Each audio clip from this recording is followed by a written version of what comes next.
acid rock musician died today in a London hospital, apparently from an overdose of drugs.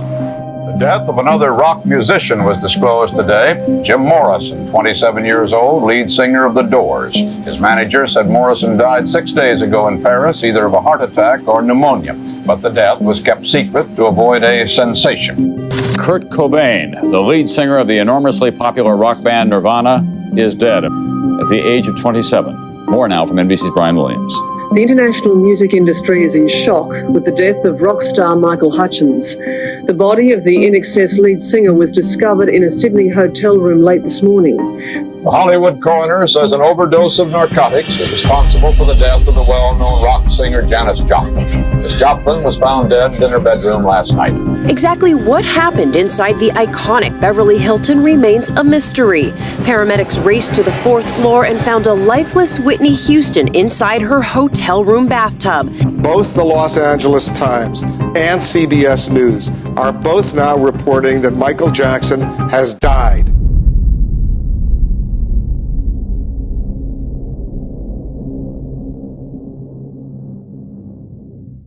I don't think many people at first glance would regard being a popular musician to be particularly deadly. But looking at the data, we see something rather peculiar. According to a study conducted by the University of Sydney, which sampled 13,000 different artists across 7 decades, it was noted that a popular musician's life expectancy was up to 25 years shorter comparable to the general population. Furthermore, accidental death rates were between 5 and 10 times greater, suicide rates were between 2 and 7 times greater, and homicide rates were up to 8 times greater. The study suggests an average life expectancy for musicians that are male to be in the late 50s and women in the early 60s. At first glance, these numbers are hard to contextualize, so let me give you something to compare it to. This is the same life expectancy you'd expect to see for a police officer in Buffalo, which has been labeled the most dangerous city in New York.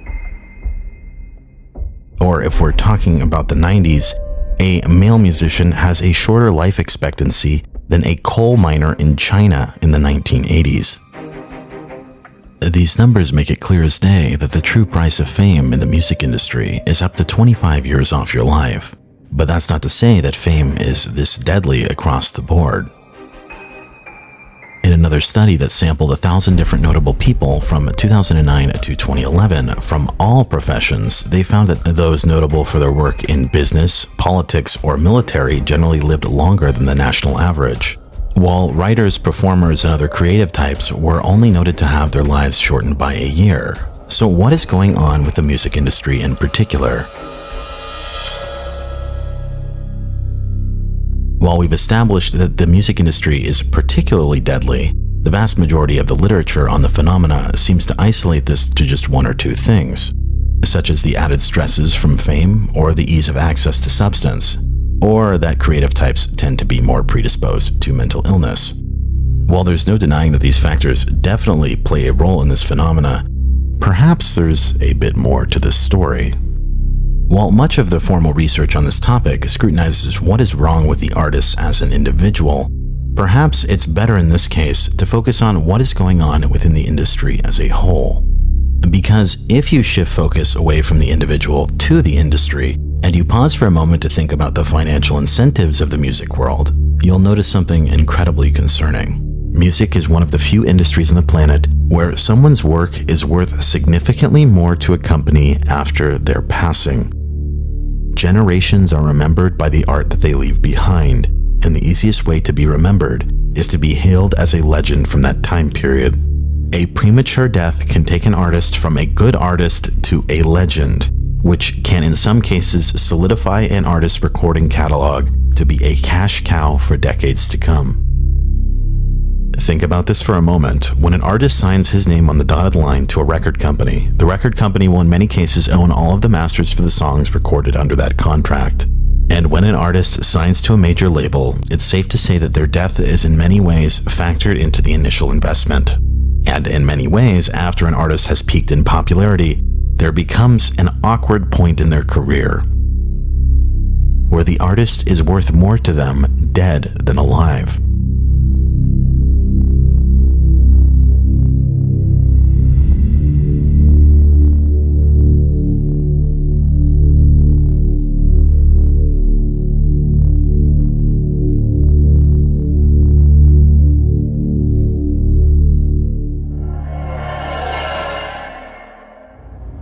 mad at him due to the business that he did. Yeah.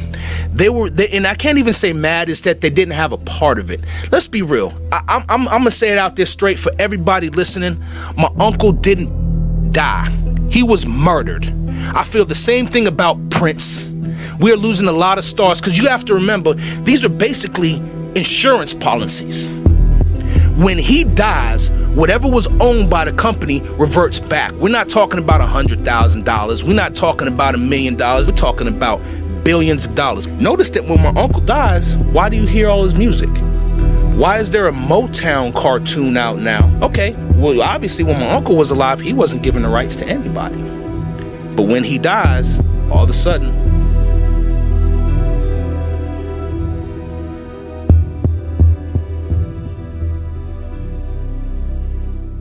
It's pretty incredible to me that all of us have kind of heard this anecdote about musicians dying at a young age, but every time this happens, nobody casts an ounce of skepticism about this kind of thing, or how much these people are worth dead. That, in my opinion, is the true dark side of the music industry. And it seriously does not help that social media in the modern day has made artists' deaths even more lucrative. As one Nielsen executive had stated in 2016, "If Earth, Wind & Fire's Maurice White passed away 10 years ago, you might have read about it in a paper and then waited until there was a store open," he said. "Now the news cycle travels extremely fast, and you get more awareness. The instant gratification is there. You can buy it or stream it, and it magnifies the consumption." Now, instant gratification is definitely an interesting word choice from this Nielsen executive, especially considering some of his other comments in the same article. This was different from other years, Dave Bakula, Nielsen's senior vice president of industry insights, told the Post. "The news cycle is very viral. I've never seen a year like this before. The number of big-name artists passing away. The music industry is getting an extra boost from the celebration," he added. Notice that the author of the article here had to add this for context, but obviously I am nitpicking a bit. All of you probably know what this executive is talking about. Whenever an artist passes away, everyone comes out to show their respects on social media, and this effect has an uncanny ability to run up sales numbers. While in recent history it's been labeled the Prince effect, we have known for quite some time that an artist passing can be lucrative. But just how lucrative it is, we are just now getting to measure the effects more closely in the modern day. One paper titled "Music, Death, and Profits" lays this all out for us. Notably, this was the first study of its kind to show the long-term effects of this phenomenon. In their study that monitored 81 artists who passed away from 2015 to 2017, they found something pretty disturbing. Our findings show that a rate of sales does not return to pre-death levels, but instead is in most instances persistently higher even several years after the death shock occurs. Album sales leapt a staggering 226% on average, just on the day the artist died, and they doubled overall on average for the first 100 days. For bigger artists like Prince, the effect was even more pronounced, as he saw a 16,000% increase, while other large artists saw very staggering numbers as well. Furthermore, looking at the album sales for other rappers who have died young, we see that almost all of them see commercial success they never saw in their own lifetime. As if the financial incentives weren't already way too far in the wrong direction, this actually gets a hell of a lot worse. Because there's a clause in record contracts that allows record labels to cash in even more after an artist's passing. This has been going on since the early days of the music industry, and it's quite literally a standard practice. It's called the death clause, or the non-performance clause. Now, this is one of those lesser-known details in regards to record contracts, but the former manager of the Grateful Dead, Hank Harrison, wrote about this some years back. Essentially, it goes something like this. Companies shall have the right to secure insurance equivalent to 10 times the estimated value of the artist's earnings from any source of revenue for company's sole benefit. Companies shall be allowed to employ any insurance carrier or combination of the same to assure this benefit and need not consult or require signature compliance from the artist. Companies shall keep such information confidential, except that the company may disclose information to the applicable insurance carriers or as required by law.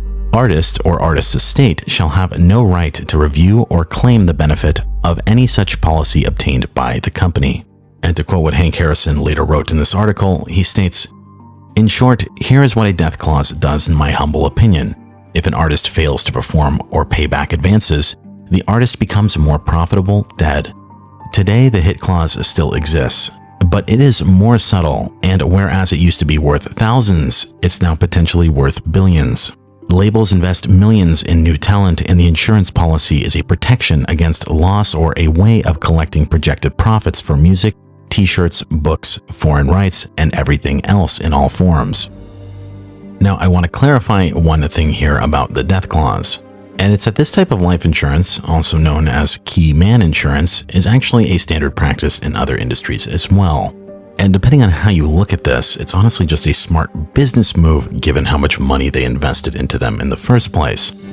But normally when an employee dies in other industries, there is a pretty significant loss of revenue.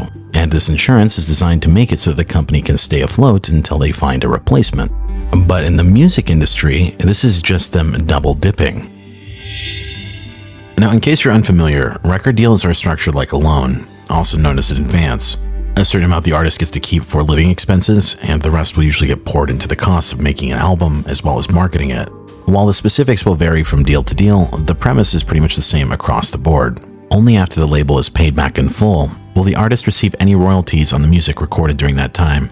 And assuming all goes well with the contract, the process will repeat with a new contract and new debt.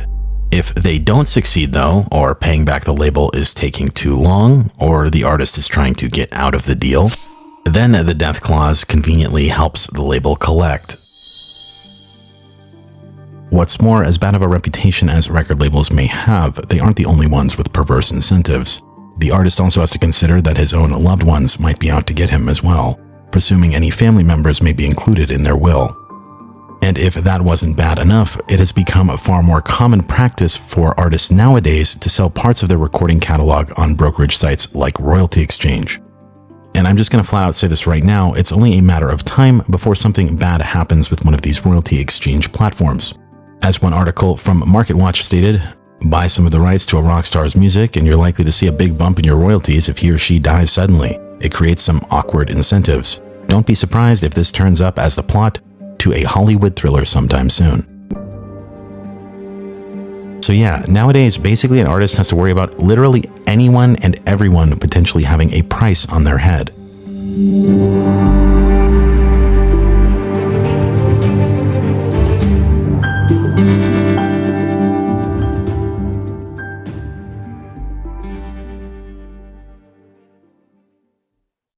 Now that you're aware of what a death clause is, I think it's important that I give you a textbook example of this so you can see how this usually plays out. And just know for now, while we will discuss many other mysterious deaths in the music industry later on in this video, for now I'd like to draw your attention to the story of Bobby Fuller. After Fuller moved to LA in 1964, he was signed to a record label by the name of Del-Fi Records, owned by producer Bob Keane. Keane was also the band's manager, and given the fact that it was called the Bobby Fuller 4, Bobby was the frontman. Shortly after the band had scored several hits, like their cover of I Fought the Law, on July 18, 1966, Bobby's success in the music industry would be cut short. After receiving a mysterious phone call in the early hours of the morning, Bobby was believed to have left his Los Angeles apartment at 3 a.m. Before Bobby left, his road manager had been half asleep watching TV in the living room. He vaguely remembered that Bobby might have been going to see a girl named Melody that night. After heading out from the apartment, he took his mother's Oldsmobile and he would set off into the night.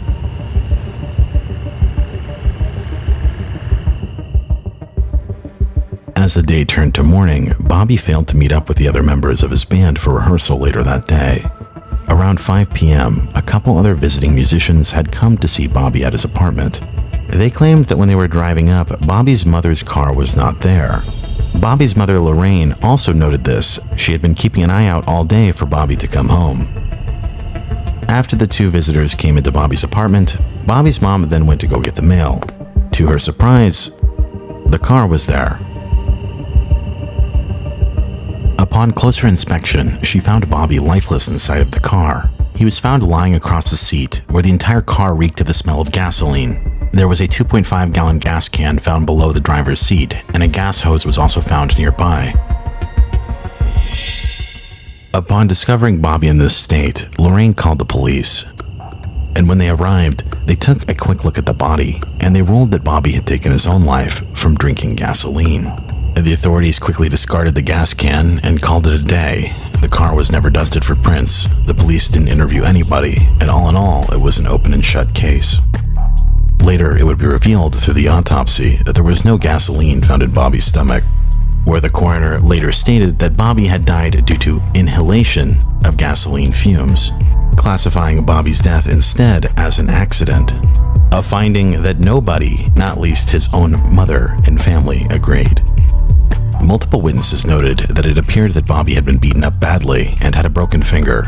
There was blood found on his shirt and face. Multiple witnesses, including Lorraine, also made the comment that it looked like he had been dragged on the ground, and his body showed various scrapes and injuries. The coroner claims that they were mistaken. He claimed he found no bruises, no broken bones, and no cuts, or evidence of a beating. Instead stating, "Body in full rigor, skin slip due to high temperature in car." Bobby's body had been found in a full state of rigor mortis, meaning that he had been dead for some time. Considering that the car hadn't been in the lot for more than 15 minutes, this quite literally made it impossible that he could have driven up on his own. Given the sheer amount of gasoline found in the car, it appeared that someone had been just moments away from setting it ablaze. According to an article from Spin magazine, in 1983, Rick Stone reported that he was sure Bobby's head had been doused with gasoline. To this day, Jim Reese maintains that he saw a half-burned book of matches and a burn on the vinyl of the backseat of the car. Assuming the car failed to light, this meant that the persons responsible were lurking nearby. Rather interesting when you factor in that Bob Keane had just so happened to magically appear at the scene within moments. Now, Bobby's story is essentially a cautionary tale of what can happen in the music industry. And to quote Rod Crosby, the lead singer for the band The Intruders, Bobby Fuller was vulnerable by virtue of his honesty and naivety. If he had been a streetwise, bitter person, maybe he would have survived. He lived on a high plane of idealism and fantasy. He was swept into the maelstrom of rock decadence and was a victim of a ruthless business. Essentially, Bobby had become worth more dead than alive behind the scenes. He had a life insurance policy taken out on him for about $850,000, while all of the other members of the band had policies at around $100,000 each. In the days before his death, the band was on the verge of breaking up. One member was getting ready to return to his family after touring. Another member was likely to have been drafted into Vietnam. Infighting was rampant, leading to Bobby replacing one of the members, and the two musicians from earlier were new potential replacements for his current band. Essentially, Bobby Fuller had had enough of his management, between them failing to fulfill orders for his recent single, and the fact that Bob Keane had been micromanaging their sound, often making artistic decisions which led to their worst financial failure, the Magic Touch, which in spite of heavy promotion through payola, it still was not a commercial success. But that wasn't the only financial problem going on behind the scenes. The label had wanted Bobby to continue touring. He decided to bail on that. Had Bobby walked away, the label would have presumably incurred a large financial loss between the recent failure of the Magic Touch and the tour that was cut short. But if he were to conveniently die in an accident, let's say a mysterious car fire, then the label could easily turn a profit. Had the coroner ruled it being self-inflicted, the label would not have been able to collect, due to a common clause in life insurance policies. Then in the months after, the coroner switched the death ruling to an accident. Conveniently, this was the most lucrative outcome for the label. Now clearly there was something off about the way the police and the coroner handled this case. I should add that the police have never once refuted the timeline of events I've shared with you. But if you are a frequent viewer of this channel, you know that all too often when you see this type of behavior from officials, it's usually a pretty big hint that you're dealing with matters pertaining to organized crime. Additionally, in Bobby's case, when two private investigators were hired to look into his death, both of them quickly quit the case. Both refused to talk to the press, and one had claimed that they had been threatened. In the days after Fuller's death, 3 mysterious tough guy types showed up outside the apartment of another band member, Jim Reese. They had essentially broken into his apartment only to find that he wasn't there. Jim to this day swore he had no idea who they were, but it definitely concerned members of the group to the point that they were thinking that they could have been next.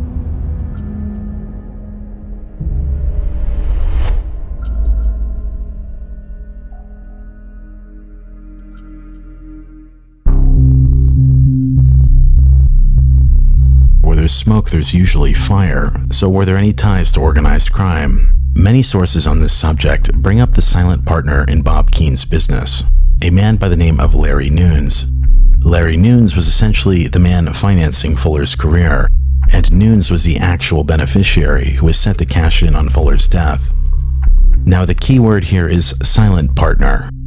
Organized crime is notorious for using frontmen for almost all of their business dealings, and to quote the Chicago Tribune, as the schemes got more complicated, mobsters needed the help of lawyers, politicians, and frontmen with relatively clean criminal records.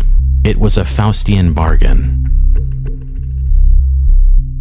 Now, if you're unfamiliar with the term Faustian bargain, it essentially means a deal with the devil. Throughout history, there have been a number of Faustian bargains, but in present day, you'll notice that almost every person who claims this comes from the entertainment industry. Still out here doing these songs, you're still on tour. I do, but I don't take it for granted.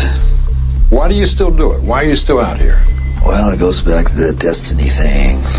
I made a bargain with it, a long time ago, and I'm holding up my hand.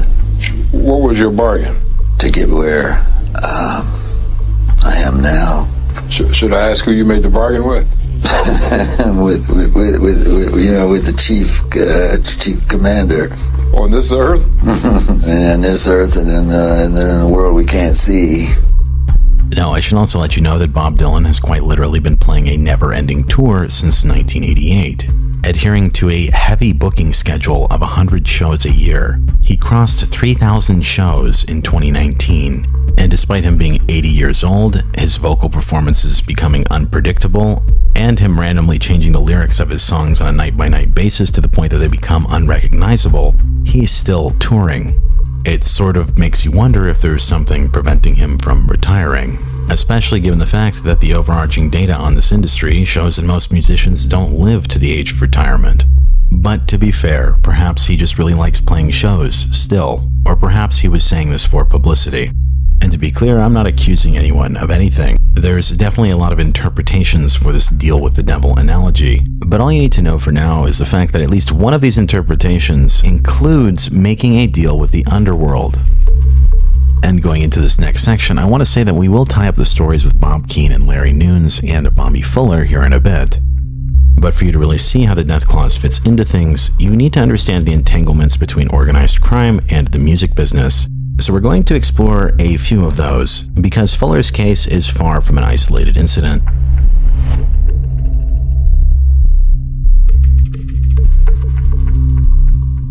Tonight, the first of 5 Segment 3 reports on what we have chosen to call crime rock. There's a lot of corruption in the music business because there's a lot of money in the music business, in records, cassettes, and in live performances. That kind of money attracts all kinds of unsavory characters who don't know much about music but do know a lot about crime. Brian Ross reports. Police say much of the trouble for Rare Earth came from this man, Joe Ulo, a reputed mob enforcer from New York who moved to California a few years ago and moved into the rock music business. One of his first targets was Rare Earth. In 1969, Rare Earth was on top. Its first album, a double platinum record, selling more than 2 million copies. The good times, the hit albums, and the big money only lasted for 3 years. And then, Rare Earth began having trouble paying its bills and traveling expenses. Police say that's when Ulo and the mob moved in. When a band or a management company band run into trouble financially, that's when they come in. And they are heavies. And they'll promise you anything in the world and say that we'll give you whatever you need, we believe in you, blah, blah, blah. But meanwhile, they have to have a percentage of the business. And I'm talking about loan sharking and all the way down the line. By 1976, Ulo was boasting to his associates that he had taken over a hidden interest in the rock group Rare Earth by providing mob money and mob muscle to take care of Rare Earth's debts. But the mob's backing did little to help the group's music. Rare Earth's records didn't sell well, and the group that had once made millions was almost out of business. Peter Orlbeck, the group's drummer, says he was getting visits at home from strangers who wanted to know if he was hiding any of the group's money. You see, we were 6 guys that were creating lots of money in which lots of people were enjoying. And we were a motor. And all of a sudden, the motor stopped running.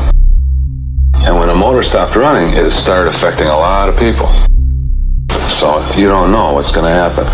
Joe Ulo was arrested last year for the of former basketball star Jack Molinas, and police say members of Rare Earth are lucky no one got hurt.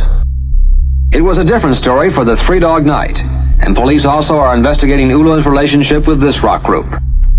The accountant for the group was shot in the arm and paralyzed in what police believe was a mob dispute over control of Three Dog Night. The group has since broken up, and police are still investigating the shooting. The members of Rare Earth say what happened to them could happen to any rock group trying to make it big in the rock music world. Anybody that makes a lot of money, they're susceptible to being come on to by certain people if they run into money problems and if they're not smart enough to handle it all. And that kind of thing can shut down a group. Oh, instantly. Instantly. Because then the group, if a group becomes paranoid of their safety in any way, shape, or form, you can't go to write a song. I mean, you have to have total relaxation and feel good about yourself in order to write good material that people will accept. I mean, it comes through in the music. You can see it, you can feel it, and you can sense it. This example with Rare Earth is probably one of the most common hidden arrangements. Art is known for drawing in people with an interest in money laundering, and given how risky it is to invest in musicians, many narcotics traffickers use artists as a way to launder dirty money, and if the musician succeeds, then that's an added bonus, which can be used to make even more money if they're able to go on tour. In Rare Earth's case, it was more notably an example of loan sharking, but there's honestly no shortage of examples I can give you from history. There are a lot of bands that were made off drug money. For example, the largest manufacturer of a substance that starts with L and ends in SD was the financier behind the band The Grateful Dead. Had it not been for him, they largely would have never succeeded. In the present day, many DJs are just fronts for selling narcotics. And you'll often see that rap groups are often fronts for illegal activity, but that's not to say that gangsterism is exclusive to rap in any capacity. Frank Sinatra, for example, was known to have been a mob-connected musician, one of the most successful, largely due to his mob ties. While never prosecuted because they could never build a case against him, he was known to have been close with many famous mobsters like Sam Giancana, the legendary mob boss of the Chicago outfit for a time, as well as reputed mob boss Lucky Luciano, the first mob boss of what would later become the Genovese crime family. When Sinatra first started in the music business, he had rose to prominence singing in Tommy Dorsey's band. After his notoriety outlived the band's usefulness, Sinatra was stuck in his contract with Dorsey. The story allegedly goes that Sinatra's management offered $60,000 at first to get him out of that contract, but when Dorsey refused, Sinatra turned to his godfather, Willie Moretti, the New Jersey underboss of the Genovese crime family. Rumor has it he threatened him, and curiously, Dorsey let him out of that contract shortly after for $1. You see, Sinatra had to be watched closely by the powers that be. He had political influence, wealth, and close business dealings with very powerful people. This is why you'll notably see a lot of references to Sinatra in rap music. But this arrangement isn't just found in the American music industry either. In research pertaining to cartels in Mexico, music management is listed as a risk-tolerant method of money laundering. And on top of that, to quote this paper, it is unclear whether the music groups participated willingly or under duress in this scheme. In one version of events, groups were targeted by the organization that forced them to participate in addition to paying extortion quotas. However, an anonymous music industry expert revealed that some groups that had yet to become popular accepted organization money in exchange for producing records and writing songs that praised the organization. Once the music groups became popular, they could participate in the scheme because they could go on tour. In this sense, the organization would invest in lesser-known groups in the hopes that the songs would become popular and allow them to go on tour. This arrangement was unstable, according to the music industry expert, because once a group becomes famous and no longer needs the capital from an organization, it may seek to pursue an independent music career. However, if a group or any members of the group tried to sever ties with the DTO, they were often executed.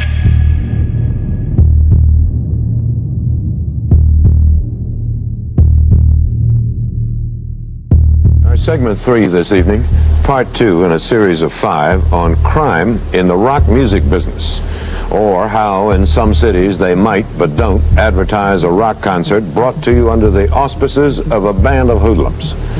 There is so much money in it, so many guitar players becoming millionaires in their 20s, gangsters have seen an opportunity and moved in, as reported now by Brian Ross. This is Jerry Michelson, a rock concert promoter in Chicago.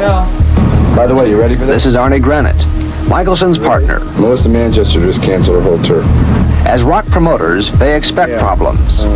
Last-minute cancellations, managers, agents, temperamental rock groups. For the marquee tomorrow night, we cannot fit fabulous poodles across the marquee. But what they never expected was trouble from the mob, and that they would have to turn down concerts because of the people involved. And in the summer of 1977, Michelson and Granite turned down an offer to be part of promoting 3 of the biggest rock concerts ever held in Chicago. This is Soldier Field, and the 3 big concerts held here were called the Super Bowl of Rock, with estimated ticket sales of well over $2 million, and the biggest names in rock music appearing. A federal grand jury is now investigating allegations that the mob ran these concerts, suspected of bribing city officials to get an exclusive on concerts in Soldier Field, booking rock groups through frontmen, and driving up the price of concert tickets, all part of a huge mob scheme to make big money in the rock concert business. One of the men under federal investigation is Victor Comforti, last photographed 20 years ago when he appeared before the McClellan Senate Rackets Committee. Comforti works out of this heating and air conditioning company on Chicago's west side. A number of rock concert promoters from around the country are believed to be close to Comforti, and federal investigators say this garage has become an important meeting place in the rock concert business. Terry Bruner of the Chicago Better Government Association investigated the concerts. He says Comforti was the godfather of the Soldier Field concerts. He goes way back in the history of organized crime in Chicago. And I think that it's pretty clear that he was the person who was the go-between between the rock promoters and the city officials who were concerned. If you talk to enough people in the entertainment business or the rock business, they're going to tell you that this kind of thing goes on all over the country and that they know ahead of time. We're not even going to bother with Chicago. There's too much hassle, as they say. And I think that's a code word for you've got to pay off. And I think that it's pretty clear that these people had to pay off in the city of Chicago. One of the people who says he was a victim of the mob scheme at Soldier Field in Chicago is rock superstar Ted Nugent. Police estimates based on aerial photographs of the crowd at Soldier Field were that as many as 90,000 people were in the stands. But the promoters told Nugent there were only 56,000. And Nugent says he was cheated out of more than $100,000 in his percentage of the ticket sales. You lost a lot of money there, didn't you? Well, again, you know, it's hard for me to walk away from a gig making $250,000 and realize that I lost money. But yes, the people paid to see Ted Nugent. Ted Nugent should get his money. You consider yourself an honest businessman? Oh, totally. Do you, though? Yes. Has that hurt you in this industry? I would say so. I would say that it's definitely hurt us being honest and operating in an honest way. It is difficult. Over the years, there's been times when it's been difficult. We've had to make hard decisions like that. Not to make a payoff, not to skim, not to cheat. Yeah, those decisions have had to be made. There's been easy money out there at times. There was ours for the taking. In this hall in Nebraska, it is still possible to put on a rock concert without the mob. But in Chicago, and in a number of cities in this country, promoters, managers, and rock stars have to go along with a lot to put on a rock concert. Now, this type of criminal entanglement, just like many others going forward, you're going to notice a trend. There are examples of corruption from the very beginning, and there are also examples of circumstances in the modern day.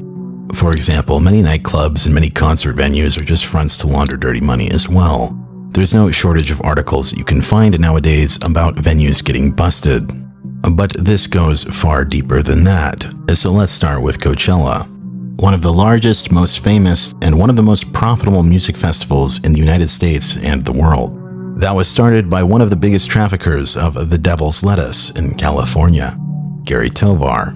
His promotion front was called Golden Voice Productions, and he would take losses on paper but launder his money through the promotion business, and the shows would give him a cover to also sell more product. Now, there's something very interesting that happens when a venue becomes a front for illegal money. Assuming the management doesn't skim from the artist, and there's some actual honest business going on, relatively speaking, the bands actually get paid very well. To quote an article from OC Weekly, the singer of TSOL, Jack Grissom, explained, "When he started paying us more than anyone else in the country would pay us, I mean, it pissed people off. Gary really started paying these bands what they were worth. We'd play a show, and the show would be packed, and a band would get $100 or $200. Gary was the first punk promoter who actually paid what they deserved. Well, if we all got what we deserved, we'd all be in jail, but it was unlike any other promoter. Everyone wanted to be on Gary's shows, and it only was a short time before he was the biggest promoter around." Now, I can only speak for what is available online, and there's actually a lot of positive stuff said about this guy, like he helped a bunch of bands get started, he would fly them out, he took a lot of losses, he was very generous as well. In fact, even when the feds busted him in 1991, a bunch of the groups that he had promoted early shows for would go on to thank him by doing a banquet to raise money for his legal fees. And he was known for promoting a bunch of bands like Red Hot Chili Peppers, Jane's Addiction, Nirvana, as some of their earliest shows, all before they were widely known. Now, obviously, the business wasn't going as good while he was in prison, but in 1998, he was released, and a year later, they would go on to launch Coachella as this one big music festival. While Tovar was no longer the owner, he did join back as a consultant, as he had previously signed over ownership to his employees. Because Tovar was relatively generous with his front business, unlike many others in this industry, it inevitably led to Coachella becoming a success. Now, this one is a surprisingly positive one, given that the industry's history reads like a hall of rogues. But in reality, I had to restore your faith in humanity for a bit just to talk about this next character. Because when it comes to the shady business of music venues and nightclubs being used as fronts for illegal activity, this goes back to the emergence of organized crime in America.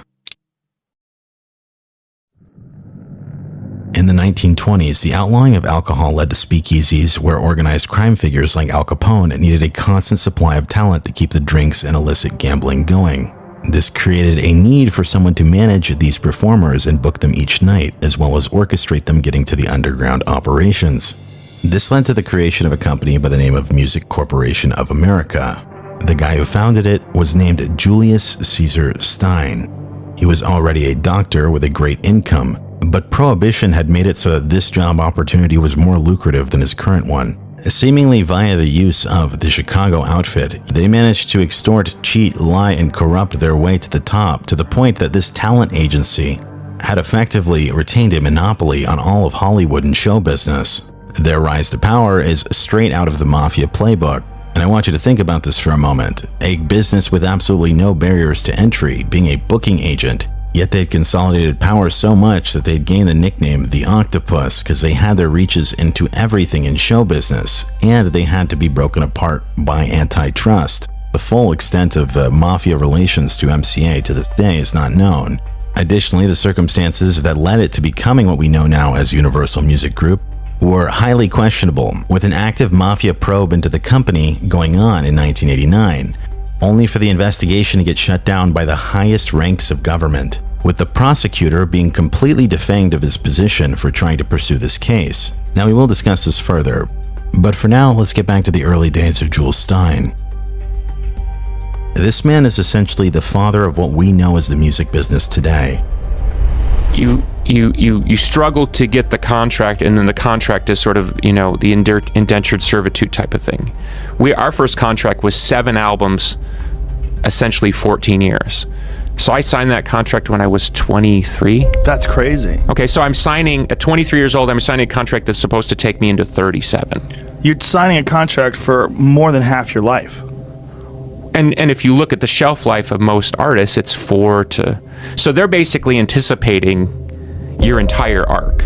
That's so crazy. So you don't have any leverage, other than that they want to sign you. You sign the deal, and then it becomes this weird dance of like, can I sustain success? Yeah.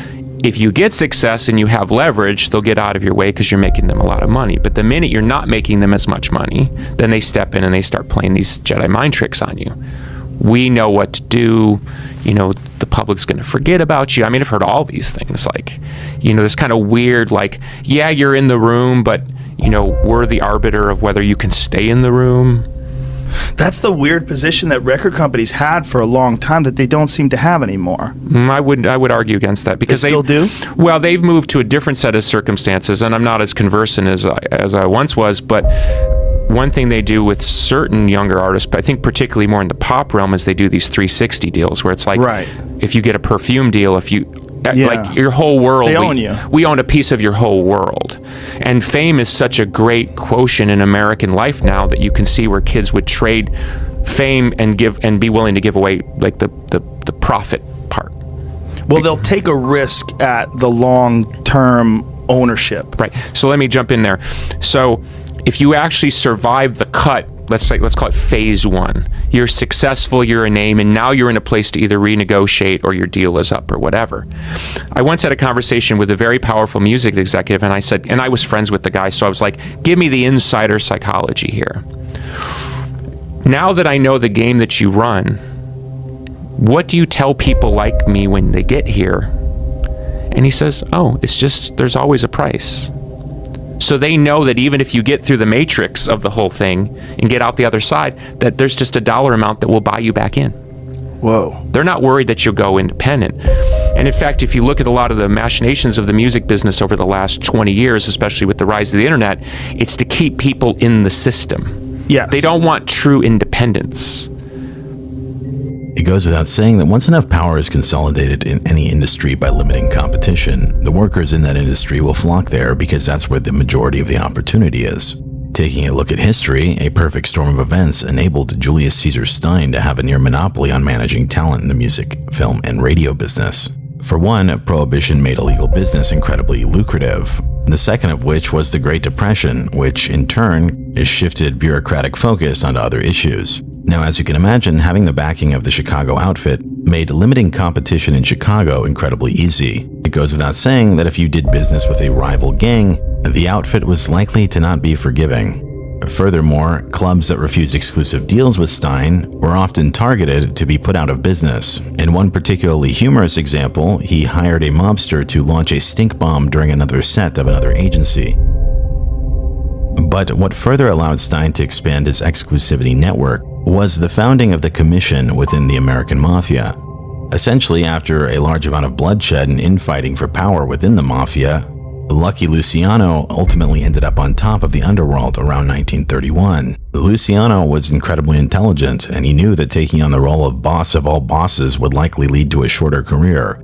So he instead attempted to solidify the power structure within the Mafia by creating a board of directors to mediate disputes within families. The commission consisted of 7 family bosses originally, and after Capone went to prison for tax evasion, Frank Nitti would replace that role for the Chicago outfit within months. This, in theory, should have given Jules Stein a new network of connections through this newly formed alliance, allowing him to extend his exclusivity far beyond Chicago. On top of all of that, as a result of Al Capone going to prison for tax evasion, this meant that the US government was now willing to tax illegal income, and thus stressed a greater importance in working with front businesses. Jules Stein was at the right place at the right time. To quote the book Dark Victory, Ronald Reagan, MCA and the Mob by the author Dan Moldea, which on a side note is a very good book, I highly recommend that you go read it. Whether you like or dislike Ronald Reagan politically, all I will say is that nobody gets to the top without doing a few favors. But getting back to his book, formerly represented by MCA, Jones, like Duke Ellington and Count Basie, had left the agency in 1939, after Willard Alexander, a top MCA agent, had defected to the William Morris Agency. Jones told Morey that MCA controlled most of the big-name bands in America and Canada, and at least 75% of the entire band booking business. How has MCA become so successful, Maury asked. Well, they've devised a system of rotating bands in all of the places they play, Jones replied. The system's so perfect that without the MCA contract, a band leader can't make enough bookings to make a living, and the clubs can't get enough bands unless they sign contracts with MCA. This system that Julius Caesar Stein created is the reason that bands go on tour to this day. Before this, they all had been playing at one location for months at a time.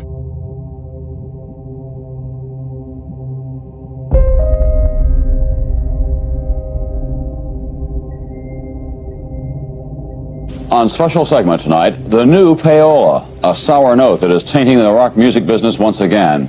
It was back in the 1950s that payola became a way of life in this industry, record companies and promoters paying off disc jockeys to plug new releases and to boost sales. Today, the practice appears to be back, with a group of independent promoters playing a major role, and federal authorities are investigating a possible mafia connection. NBC's investigative reporter Brian Ross has additional details. This block on First Avenue on the Lower East Side of New York is a stronghold of the Gambino Mafia family.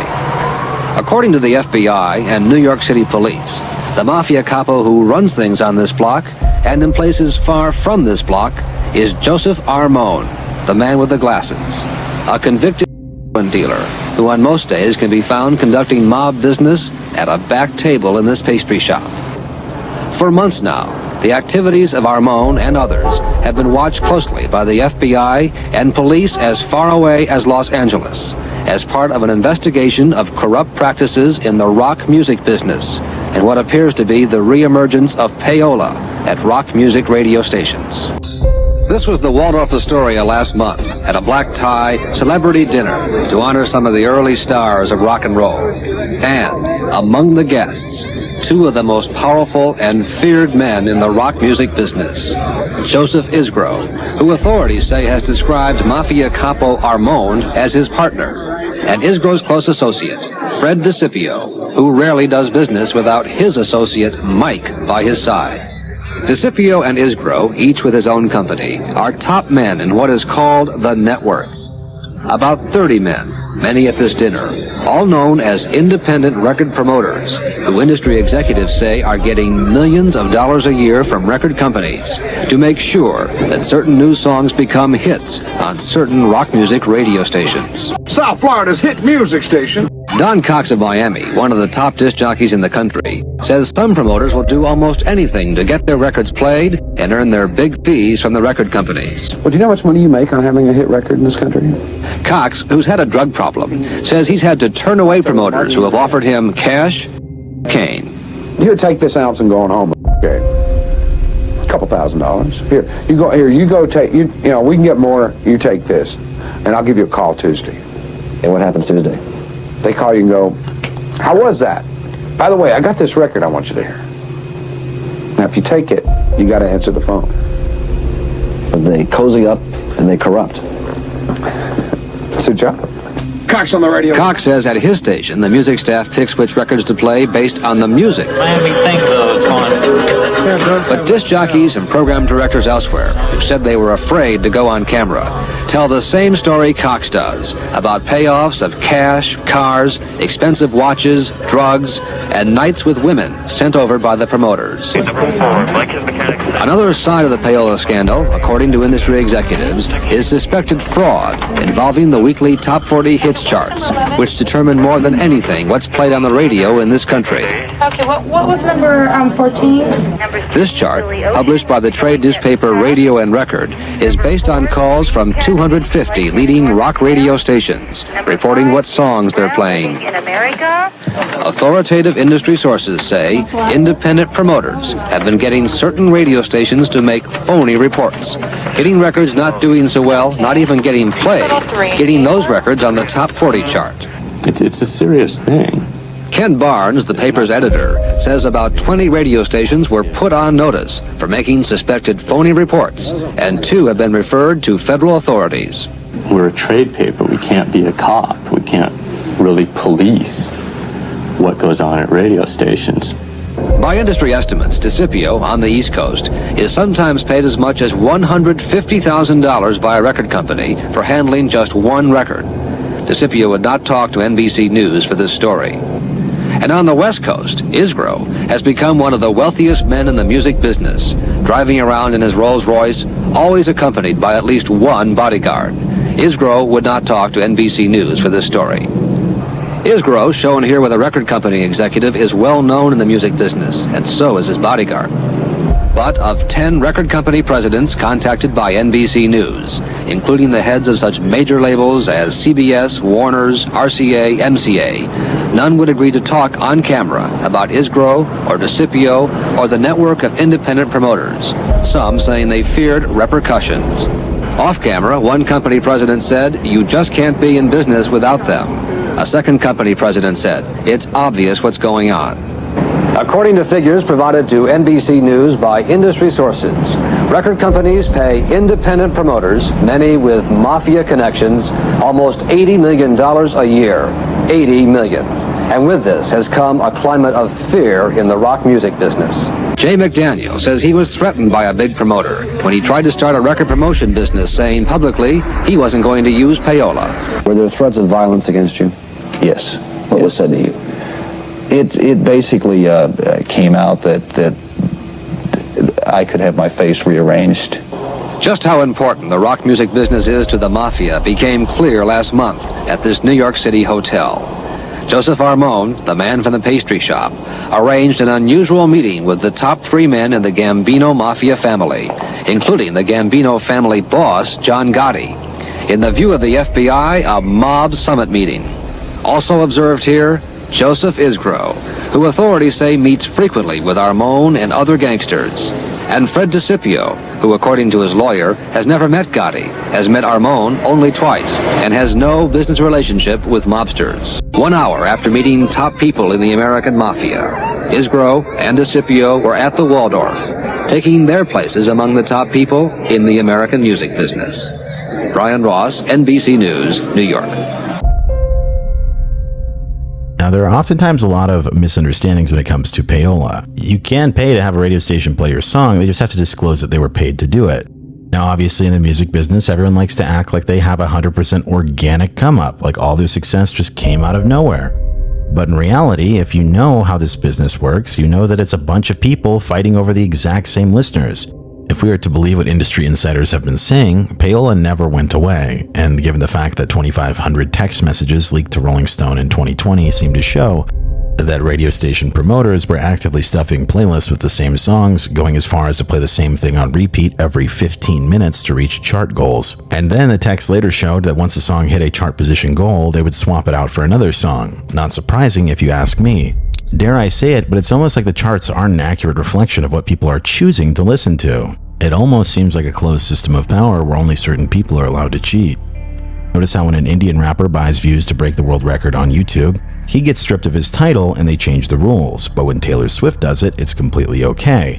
Notice how when Jay-Z tries to create an artist-owned platform to challenge Spotify, when he fakes a world record, his company gets investigated for data fraud. But when record companies partnered with YouTube launched Vevo in 2009, Vevo magically becomes the #1 most viewed channel on YouTube, with Lady Gaga's Just Dance magically getting 90 million views in 24 hours at a time when most of the world didn't even have smartphones. Actually, if you're paying attention to this chart here, supposedly this video was uploaded in June. Notice that it gets 0 views that entire time, and then the day before Vevo launches, it gets 90 million views in a day. Vevo hadn't even gone live yet. The same pattern of behavior can be found in a number of different videos. And I just want to point out that if this video's views were real, this means that it would have literally been a world record all the way until 2020. You know, just when there's little contests, and this is #1, and this one wins this, and this is the band of the year and the album of the year, like says who and why is it a contest? So check this out. Do you mind if I explain it? Please do. Okay. The conversation came up with about the actual album, like Warner Brothers was interested if we wanted to bundle it, which is when you include the record like with a ticket, right? And a lot of people have been doing it, whether you buy a t-shirt and you get a record and it's a digital download link. And I was like, well, how does that work? And I'm like, well, you would get $5 from each ticket back to Warner Brothers, and then you would get a record sale. And I was like, that doesn't make any sense to me and to Dan. And they're like, yeah, I know. Well, it's the only way you're gonna get a number one record. So if you want a number one record, you got to do that. And I was like, well, it's 1-to-1. Like, we get $5 back, and then we get a royalty, and we get a ticket sale. And like, no, you don't get a royalty, and you only get an album sale count if they click the link, and we have a 50% click through.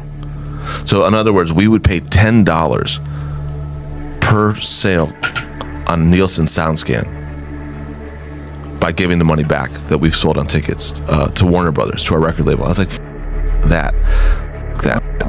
At this point, that is a crazy deal. Check it out. We've sold 250,000 tickets on this tour. So we would give back 1.25 million.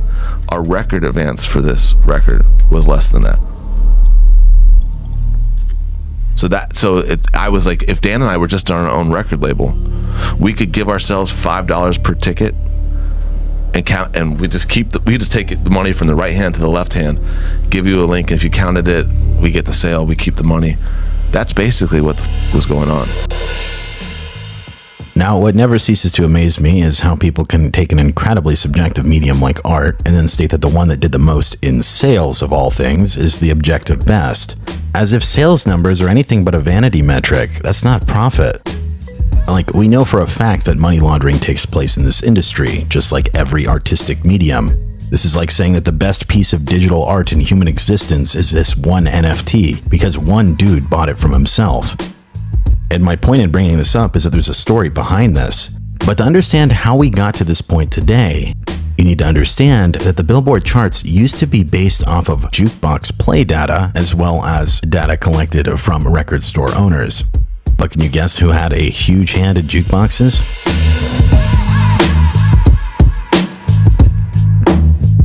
They were all cash payments. They could be placed on every corner. An ideal vehicle at the time to launder money. Now, out of the 4 big manufacturing companies for jukeboxes in America, Rockola was founded by businessman David Cullen Rockola, a mob-connected businessman who was later charged with corruption in 1929. AMI was run by Jake Guzik's son-in-law, Frank Garnett. That was until 1949 when it was taken over by the other infamous mobster, Sam Giancana. Many jukebox manufacturers didn't sell to bars and clubs directly. They were sold instead to regional distribution entities, and these distribution entities would sell to operators of jukebox routes. These operators would collect the cash, they would supply the records for the machines, and they would be responsible for the repairs and needed maintenance. The mafia focused its attention at the distribution level. This gave them control over the machines where the cash was picked up, and it also gave them control over what records went inside the jukeboxes. As the 1950s would pass, various mobsters built their empires on jukeboxes, with the Chicago outfit controlling 100,000 of the nation's 575,000 jukeboxes. As a result, this would lead to a situation sort of reminiscent to what we know today as an industry plant. If you recall, the charts were originally based on jukebox data. This now meant that all they had to do was put a new artist's records inside their machines, then simply misreport the amount of plays in the machines to instantly send a new artist to the top of the charts for as long as they wanted. Coincidentally, or perhaps a part of a grander conspiracy, during the 1950s, all of the radio stations across the nation began focusing their programming to the best music, the hits, with most major radio stations adopting the top 40 format. As author Gus Russo stated in his book, The Super Mob, it was Stein who encouraged fellow Lawndale entrepreneur William Paley to boost his new network, the Columbia Broadcasting System, by putting Stein's music acts on air live, turning the rigged top 40 into a national phenomenon. Now, on a bit of a side note, regarding this statement from Russo, I'm not entirely sure where he got this bit of info. Other books I've found seem to suggest the same thing, but other sources I've found list Todd Storrs, a radio DJ from Nebraska, as the originator. Just thought I should clarify that. Continuing on. Now, despite jukeboxes falling out of favor, that didn't mean the mob couldn't still manipulate the charts. All it really took back in the day was paying off a record store owner. To quote the New York Times, until 1991, the pop music charts were notoriously unreliable. Paying off record store employees with free albums, concert tickets, and even vacations and washing machines was the standard music business method of manipulating record sales figures. Even the Billboard magazine charts, considered the most prestigious in the business, were compiled from store managers' oral reports, which were inaccurate to begin with and easily swayed. As a result, this led to the introduction of the SoundScan system in 1991, which would only tally record store sales after a store clerk scanned the barcode at checkout for an album. And after that, the music industry cleaned up its act and nobody ever cheated again. Just kidding. Perhaps the funniest part about the SoundScan system was that data reported often had large discrepancies from the platinum certifications companies claimed. For instance, Michael Jackson's album History, when it was first released, it had been claimed 5 times platinum. But since each album included 2 CDs, each unit counted for 2. Yet despite this, SoundScan only reported 1.3 million sold. These certifications were based on the amount of CDs that were shipped, not actually sold in stores, meaning that a record company could just ship a bunch of boxes to a store and that would count as a platinum record. And then after a period of time, the retailer could just return the boxes for a credit. This meant that they could make it however many times platinum they wanted. As one article from the New York Daily News put it, the inflation of history is far from an isolated case. Often when an album by a major artist begins to slip down the charts, companies slap a gold or platinum symbol as a cover. In just the last few weeks, Warner Brothers had the Rod Stewart album, Spanner in the Works, certified gold as it plunged near the bottom of the top 200. In fact, the album has only sold 211,000 copies so far, according to SoundScan. Likewise, Columbia recently planted a platinum sticker on the Soul Asylum record, which has sold 574,000 to date. While Polygram stuck a 1 million unit insignia on Bon Jovi's These Days, even though the album only sold 357,000 units to date. Such discrepancies put Billboard in an odd position.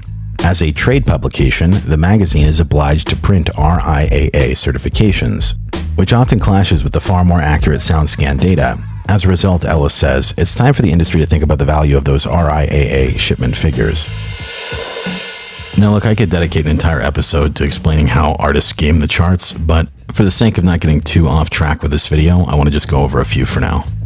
For instance, after SoundScan's introduction, record labels began holding back singles, then juicing the charts by building up radio play first. Additionally, there are stories of sweetheart deals being arranged with retailers, where they would send a bunch of discounted copies to their store, only for someone to come in that day and then just clear them all off the shelf. And then there's stories of people being paid off to run the same thing through the scanner over and over again. And there's other stories of barcodes being switched around, so then they could just redirect the sales from another popular track all into one. And lastly, the main method of gaming SoundScan back in the day was to send a bunch of copies to independent retailers. Here, each copy would be worth 3 on the charts. The idea here was to give a bunch of extra weight to independent retailers at the time because the SoundScan system hadn't rolled out across every single store yet. Then found in the documents of the Elliot Spitzer payola investigation, the documents accused Sony of keeping people on payroll to basically call in to the radio stations and make fake song requests. Then also found in these documents, it's alleged that radio stations have participated in selling spin packages. This one's really interesting. I always wondered why radio stations sometimes just play like a whole bunch of songs in quick succession during commercial break, but they'll only play like snippets and then they'll say like, you're listening to Pay 0104 or something. Now, I don't know if this is still true today, but it turns out the reason they were doing this is because airplay monitoring companies detect that the song is being played on the radio, even if it's just for a short time, and then they count that towards the charts. While you may have heard that people lie and numbers don't, just know that sometimes we don't get the full story behind those numbers.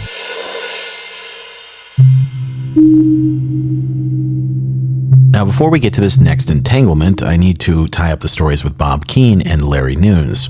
Then we'll also get back to the death clause. Bob had claimed he'd partnered with Nunes in 1964 when he needed money, and he wrote in his autobiography, I had wondered if I had made a deal with the devil. I had heard that Larry had a reputation for being associated with the mob, and as it turned out 3 years later, our relationship ended in deception, dishonesty, and murder. I consider myself to be very lucky to have come out of that relationship with Nunes in one piece, virtually unscathed. After Fuller's passing in 1967, Delphi had been dissolved and Bob Keane had moved on. But it's worth noting just how bad Keane had gotten burned within his relationship with not just Nunes, but also his previous financier. Before Delphi existed, there was a company called Keane Records, spelled K-E-E-N. The story behind this goes, Bob Keane was playing clarinet in several bars and clubs around Los Angeles, and one evening he met businessman John Simus, who persuaded Bob to set up a record label with him. Under this position, Keane would go on to manage Sam Cooke for 3 years, who, I should add, he also passed away under disputed circumstances as well. But soon after working with Keane, Sam Cooke came out with a record that included Summertime, and on the other side it had You Send Me. You Send Me ended up reaching the #1 on the charts after it took off in 1957. At this point, despite Keane Records having earned over $1 million from sales from You Send Me, Bob apparently only had an oral contract with Simus. Eventually, Keane was cut out of the picture and he was duped and received nothing and was left out in the dust. Hereafter, Keane would go on to found Delphi. Keane basically had an open-door policy for musicians to audition for him. One of the more known was Richie Valens, who after seeing short-lived success, passed away along with Buddy Holly and J.P. Richardson, and pilot Roger Peterson for reasons unknown in a plane crash after failing a takeoff. Now that being said, just because the reasons were undetermined, it's worth mentioning that the weather conditions were incredibly poor, and the pilot wasn't even made aware of the weather that they were flying into. On top of that, the pilot was 21 years old, was not instrument rated, and should not have been flying in a snowstorm. Now, as a result, Keane ended up owning Valens' legacy via his masters, and over the course of the next half-decade with Nunes, he built up a pretty sizable catalog, including Chan Romero, Little Caesar and the Romans, Ron Holden, Johnny Crawford, Brenda Holloway, some of the first records from Frank Zappa, and the Surfaris. But that being said, Bob Keane basically had his entire catalog stolen out from under him. As he wrote in his autobiography, I was trying to resolve the dissolution of Stereophi, and towards the end of 1970, I finally got an agreement with Larry Nunes as to who was going to get what from the company assets. I was to receive all master recordings, including my Delphi tapes, and he got 600 copyrights in the publishing division. I signed the papers and went over to the local storage facility to pick up my property. There was nothing there. Missing, presumed stolen. I don't know who got the recording equipment, but it seems that the now defunct MGM Records was figured in the deal somewhere. MCA was even selling bootleg Richie Valens albums. The Keane story seems to be corroborated by the fact that several 45s turned up in 1973 from MGM Records. However, afterwards, Keane moved on from the music business after losing basically his entire career. Now, with Keane's story out of the way, let's discuss Mr. Larry Nunes. He was what's known as a rack jobber. That would be a person who maintains a distribution network of retail space at various mom-and-pop shops. The purpose of this kind of distributor would be to sell cutouts and overstocks for record companies, usually titles that didn't sell well or that they had overstock of that could be sold off for pennies on the dollar. While this might seem like honest work, this job was also a front for other illegal activity. For one, cutout deals allowed record labels to bypass the artist and not pay them any royalties. And the second use case for illegal activity would be to sell counterfeit records as well, under the cover of a cutout. As the LA Times once reported, critics of these sell-off practices have been complaining for years that record companies use the cutout and overstock designations arbitrarily to raise quick cash at the expense of the artists. They say that cutouts and overstocks often are routinely sold, bartered, or given away by the record companies to cutout distributors, favored retail accounts, and even company employees. In most cases, the artist receives no royalties.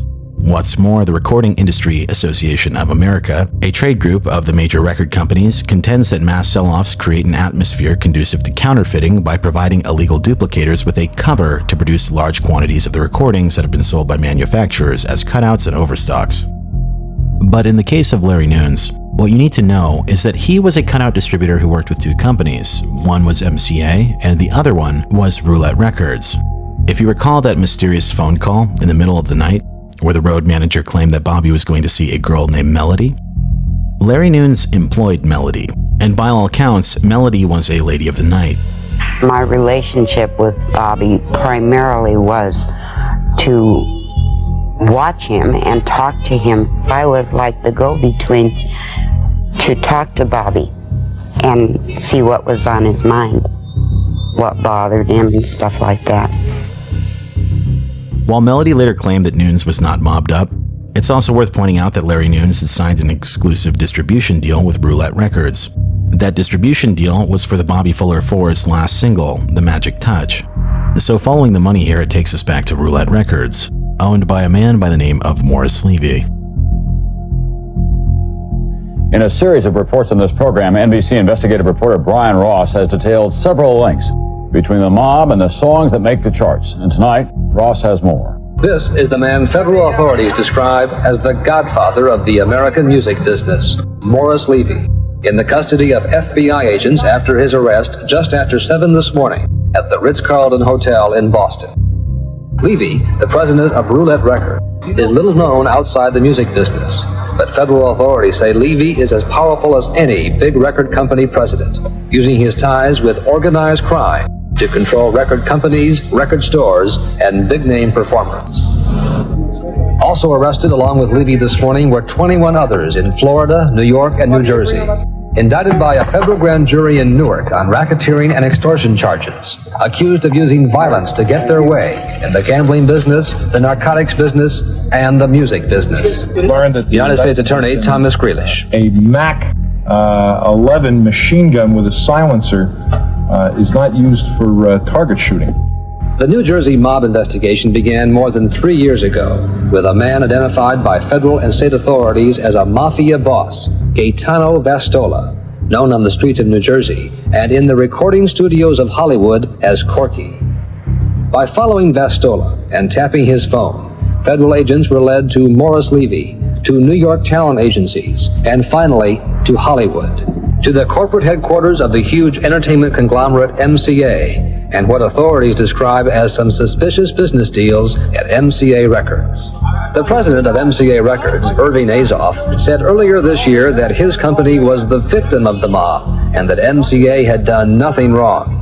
But somehow, according to federal authorities, millions of MCA records by Neil Diamond, Elton John, and the rock group The Who and others ended up in the hands of mob front record companies, which were going to sell the records at huge profits to record stores.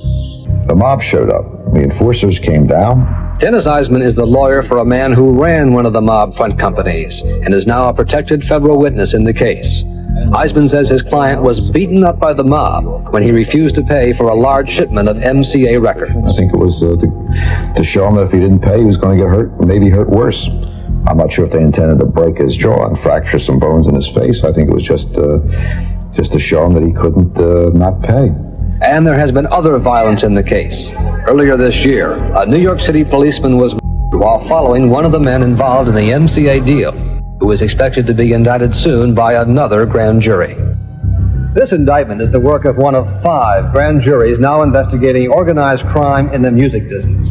Federal sources say a grand jury in Los Angeles is investigating the role of top MCA executives in all this.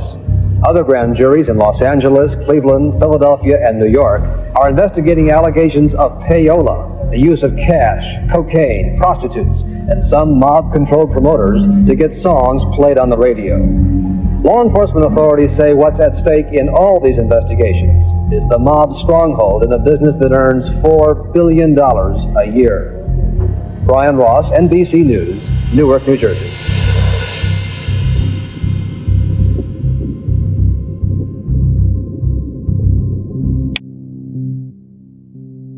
It goes without saying that the circumstances surrounding Bobby Fuller's passing are very questionable.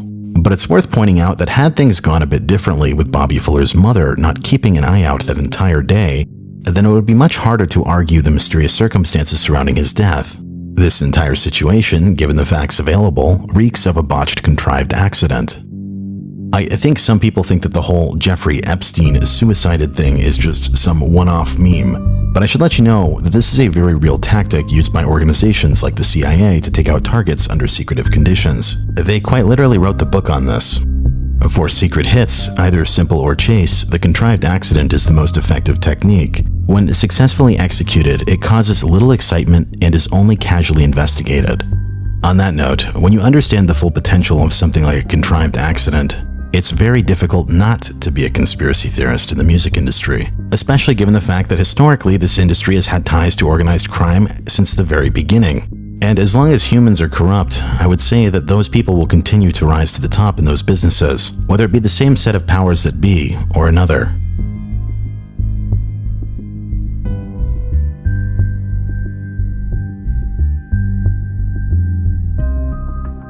When a contrived accident is orchestrated correctly, it can be difficult for the general public to understand what they're looking at as a hit.